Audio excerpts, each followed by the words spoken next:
Shalom, selamat pagi. Mari awali hari ini dengan semangat baru dengan mendengarkan renungan pagi. Sabtu 31 Mei 2025. Saya melihat kematian datang. Roma 9 ayat 14-15. Jika demikian, apakah yang hendak kita katakan? Apakah Allah tidak adil? Mustahil, sebab Ia berfirman kepada Musa, Aku akan menaruh belas kasihan kepada siapa aku mau menaruh belas kasihan, dan aku akan bermurah hati kepada siapa aku mau bermurah hati. Pada Agustus 1998, saya didiagnosis menderita penyakit amyotropik lateral sklerosis atau ALS, yang lebih dikenal di Amerika Serikat sebagai penyakit Lou Gehrig.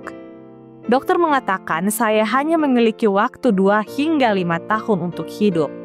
ALS adalah penyakit neuromuskular fatal yang menyerang neuron motorik atau sel-sel saraf yang membawa sinyal dari otak ke otot sadar. Ketika neuron motorik mati, otot tidak lagi menerima sinyal dari otak dan mulai mengalami atrofi atau penyusutan hingga akhirnya mati. Gejala awal ALS bisa berupa tersandung, menjatuhkan barang, atau berbicara cadel. Pada akhirnya, penyakit ini akan menyebabkan kelumpuhan total dan kematian. Meskipun tubuh rusak, pikiran tetap tajam dan tidak terpengaruh. Sayangnya, hingga saat ini tidak ada obat yang diketahui untuk menyembuhkan ALS. Saat saya mendengar vonis itu, setetes air mata mengalir di pipi saya. Namun, air mata itu lebih karena saya memikirkan keluarga saya. Bagaimana mereka akan hidup tanpaku dan apa yang akan terjadi pada mereka? Satu-satunya pertanyaan yang muncul dalam pikiran saya saat itu adalah, apa tujuan Tuhan dalam hidup saya sekarang? Apakah Dia sedang memberikan pemahaman Alkitabiah tentang Ayub kepada saya? Tanpa memberikan banyak detail, mengapa hal-hal buruk terjadi pada orang baik? Ini adalah pertanyaan yang populer, tetapi sebenarnya pertanyaan yang kurang tepat. Alkitab berkata, tidak ada seorang pun yang baik kecuali Allah saja.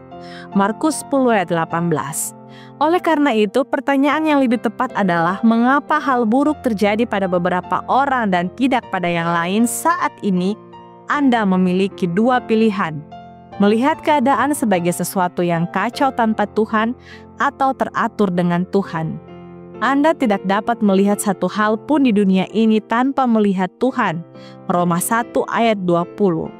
Jadi, jika Tuhan adalah Tuhan, yaitu Maha Tahu, Maha Kuasa, maka Dia pasti memegang kendali dan saya tidak perlu khawatir. Saya mungkin hanya 1 piksel dalam gambar panorama Tuhan, tetapi tanpa 1 titik pun gambarnya tidak akan lengkap. Tuhan akan menyelesaikan apa yang Dia mulai. Tidak, saya masih tidak percaya bahwa kematian adalah sesuatu yang wajar. Dan ya, saya tahu bahwa iblis membawa dosa ke dalam alam semesta ini yang mengakibatkan segala penderitaan. Namun, Tuhan akan menghapus semua itu. Percaya padanya, Dia tahu apa yang Dia lakukan. Bagaimana Dia memilih untuk menggunakan instrumen ini adalah urusannya, bukan urusan saya.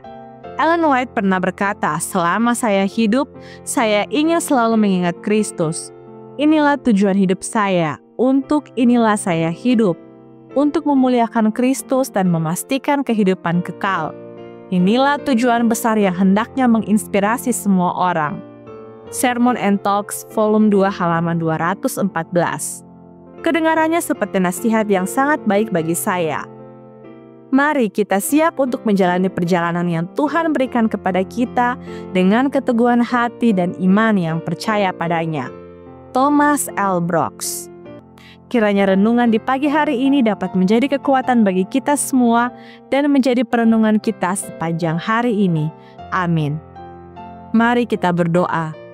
Bapa dalam kerajaan sorga, terima kasih Tuhan untuk berkat yang indah di pagi hari ini. Terima kasih untuk firman-Mu kepada kami di pagi hari ini. Bapa dalam kerajaan sorga, biarlah kehidupan kami selalu kami lakukan sesuai dan seturut dengan kehendak-Mu. Berkati kami sepanjang hari Sabat ini Bapa. Dalam nama Yesus kami telah berdoa. Amin. Demikianlah renungan pagi hari ini. Silakan share video ini dan subscribe YouTube channel Cornelius Media. Dan follow kami di Instagram dan Facebook @Cornelius Media. Tuhan memberkati kita semua dan sampai jumpa esok hari.